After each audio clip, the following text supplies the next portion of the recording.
15 شعبان کے موقع پر لوگوں کا عقیدہ ہے، بہت سارے مسلمانوں کا عقیدہ ہے کہ اس روز اس رات مردوں کی روحیں اپنے اپنے گھروں کو واپس آتی ہیں، اسی لیے وہ اپنے گھروں کو صاف ستھرا رکھتے ہیں، اپنے گھروں کی صفائی ستھرائی کا اہتمام کرتے ہیں، اگر بتی جلاتے ہیں اور خوشبو سے اپنے گھروں کو معطر رکھتے ہیں۔ گلیوں کو آپ گھوم جائیے، ہر جگہ خوشبو ہی خوشبو، ہر جگہ اگر بتی کی آپ کو خوشبو اور مہک محسوس ہوگی اس دن خاص کر کے۔ اسی لیے آپ دیکھیے کہ بہت سارے مسلمان، ہمارے نادار مسلمان بھائی بہن اس روز مختلف قسم کے پکوان پکاتے ہیں باقاعدہ طور پر۔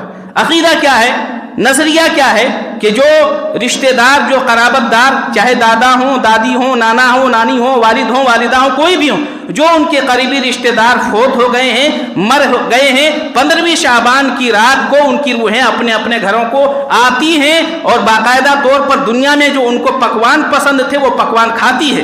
اسی وجہ سے جن کو دنیا میں جو پکوان پسند تھے اس کے من مطابق کھانا پکتا ہے، پکوان پکتا ہے۔ اب دیکھیے شیطان کا کتنا بڑا فریب ہے، شیطان کی کتنی بڑی چال ہے، شیطان کا کتنا بڑا دھوکہ ہے۔ مرنے کے بعد انسان جب مرتا ہے تو دنیا سے اس کا رشتہ منقطع ہو جاتا ہے، ختم ہو جاتا ہے۔ دنیا میں کیا ہو رہا ہے، دنیا میں کیا کچھ ہو رہا ہے، اسے اس کا کوئی لینا دینا نہیں۔ مرنے کے بعد روحیں اپنی ٹھکانے پر ہیں، روحوں کا اپنی ایک الگ دنیا ہے، اپنا ایک الگ ٹھکانہ ہے، علیین ہے، سجین ہے۔ نیک روحیں تو علیین میں جاتی ہیں، بد روحیں ہیں تو سجین میں جاتی ہیں۔ نیک روحیں ہیں کہ اگر وہ نیک روحیں ہیں علیین میں نعمتوں، اللہ رب العالمین کی نعمتوں سے نوازے جاتے ہیں، ان کو اللہ کی طرف سے نعمتیں دی جاتی ہیں۔ بد روحیں ہیں تو اللہ رب العالمین کے عذاب میں مبتلا کی جاتی ہے۔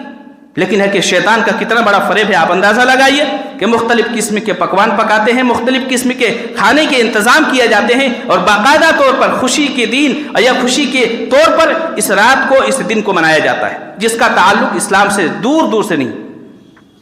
اسی طریقے سے 15ویں شعبان کے موقع پر ایک منظر یہ بھی دیکھا جاتا ہے کہ چراغاں کا منظر دیکھا جاتا ہے۔